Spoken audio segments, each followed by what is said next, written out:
ಕೈಗಾರಿಕಾ ಪ್ರದೇಶವನ್ನು ನಿಲ್ಲಿಸುವಂತಹ ಯಾವ ಅಧಿಕಾರವೂ ನಮಗಿಲ್ಲ ಮತ್ತು ತರುವಂತಹ ಅಧಿಕಾರ ಕೂಡ ನನಗಿಲ್ಲ ಅಂತ ಹೇಳಿ ಜಂಗಮಕೋಟೆ ಕೈಗಾರಿಕೆ ಪ್ರದೇಶಕ್ಕೆ ಸಂಬಂಧಪಟ್ಟ ಹಾಗೆ ಶಾಸಕ ಒಂದು ಹೇಳಿಕೆಯನ್ನು ಕೊಟ್ಟಿದ್ದಾರೆ. ಚಿಕ್ಕಬಳ್ಳಾಪುರ ಶಾಸಕ ರವಿಕುಮಾರ್ ಇದರ ಬಗ್ಗೆ ಹೇಳಿಕೆಯನ್ನು ಕೊಟ್ಟಿರುವಂಥದ್ದು. ಕೈಗಾರಿಕಾ ಪ್ರದೇಶ ನಿಲ್ಲಿಸುವಂತಹ ಅಥವಾ ತರುವಂತಹ ಯಾವ ಅಧಿಕಾರವೂ ಕೂಡ ನಮಗಿಲ್ಲ.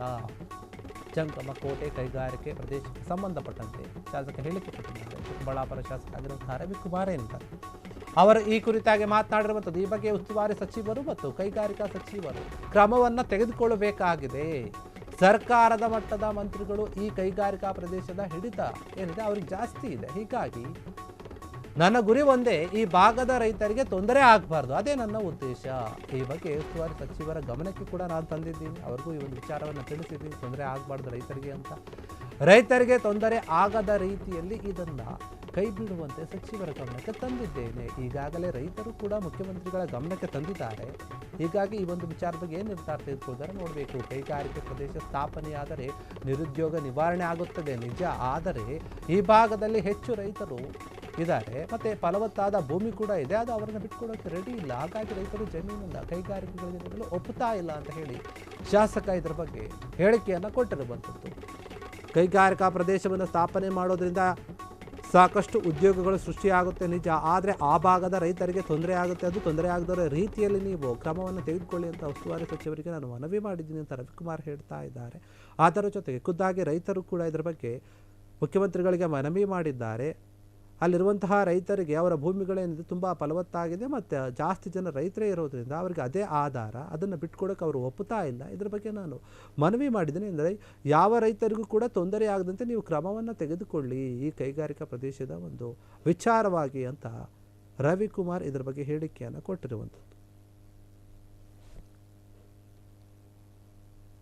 ಕೈಗಾರಿಕೆ ಸಂಬಂಧಪಟ್ಟಂಗೆ ಇವತ್ತು ಸರ್ಕಾರ, ಮಾನ್ಯ ಉಸ್ತುವಾರಿ ಸಚಿವರು ಮತ್ತು ನಮ್ಮ ಕೈಗಾರಿಕೆ ಸಚಿವರು ತಗೊಂಡಂಥ ತೀರ್ಮಾನಕ್ಕೆ ಅದರ ಮೇಲೆ ನಿಂತಿರೋಂಥದ್ದು.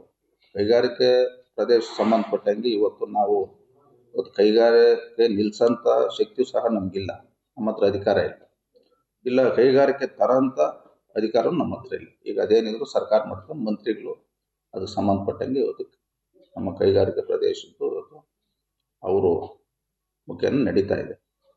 ಒಟ್ಟಾರೆ ನಮ್ಮ ಒಂದು ಗುರಿ ಇರ್ತಕ್ಕಂಥದ್ದು ಆ ಭಾಗದ ರೈತರಿಗೆ ಅನುಕೂಲ ಆಗಬೇಕು. ಏನಿವತ್ತು ರೈತರು ಸುಮಾರು 13 ಹಳ್ಳಿಗಳ ಹತ್ರ ಇವತ್ತು ರೈತರು ವ್ಯವಸಾಯ ಮಾಡೋಂಥ ಜಮೀನನ್ನ ಬಿಡಿಸ್ಬೇಕಂತ ಈಗಾಗಲೇ ಸಂಬಂಧಪಟ್ಟಂಥ ಮಂತ್ರಿಗಳಿಗೂ ಮತ್ತು ಇಲಾಖೆ ಅಧಿಕಾರಿಗಳ ಗಮನ ತಂದಿದ್ದೀನಿ. ಮಾತು ಕೊಟ್ಟಿದ್ದಾರೆ ಬಿಡಿಸ್ತಿರಂತ, ನೋಡೋಣ ಏನಾಗುತ್ತೆ.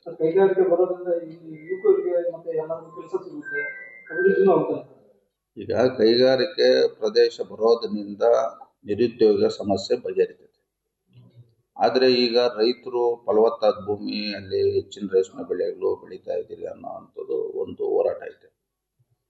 ಇವತ್ತು ಮಾನ್ಯ ಮುಖ್ಯಮಂತ್ರಿ ಗಮನಕ್ಕೂ ತಂದಿದ್ದಾರೆ ರೈತ ಸಂಘ. ಈಗ ನಮ್ಮ ಗುರಿ ಇರ್ತಕ್ಕಂಥದ್ದು ಏನಿವತ್ತು ನಮ್ಮ ರಾಜ್ಯದಲ್ಲಾಗ್ಬೋದು, ದೇಶದಲ್ಲಾಗ್ಬೋದು ನೋಡಿದಾಗ ಇವತ್ತು ಭಾಳಷ್ಟು ಜನ ನಿರುದ್ಯೋಗ ಸಮಸ್ಯೆ, ಇವತ್ತು ವಿದ್ಯಾಭ್ಯಾಸ ಮಾಡಿ ಇವತ್ತು ಮನೆಗಳಲ್ಲಿ ಭಾಳಷ್ಟು ಕಷ್ಟಗಳಲ್ಲಿದ್ದಾರೆ. ನಿರುದ್ಯೋಗ ಬಗೆಹರಿಸ್ತಕ್ಕಂಥದ್ದು ಇವತ್ತು ಸರ್ಕಾರಗಳ ತೀರ್ಮಾನ. ಕೈಗಾರಿಕೆ ಸಂಬಂಧಪಟ್ಟಂಗೆ ಇವತ್ತು ಸರ್ಕಾರ, ಮಾನ್ಯ ಉಸ್ತುವಾರಿ ಸಚಿವರು ಮತ್ತು ನಮ್ಮ ಕೈಗಾರಿಕೆ ಸಚಿವರು ತಗೊಂಡಂಥ ತೀರ್ಮಾನಕ್ಕೆ ಕ್ಷಣ ಕ್ಷಣದ ಸುದ್ದಿಗಳಿಗಾಗಿ ಫ್ರೀಡಂ ಟಿವಿ ಸಬ್ಸ್ಕ್ರೈಬ್ ಮಾಡಿ, ಲೈಕ್ ಮಾಡಿ ಹಾಗೂ ಫಾಲೋ ಮಾಡಿ. ಹೊಸ ಸುದ್ದಿಗಳ ನೋಟಿಫಿಕೇಶನ್ಗಾಗಿ ಬೆಲ್ ಐಕಾನ್ ಮೇಲೆ ಕ್ಲಿಕ್ ಮಾಡಿ.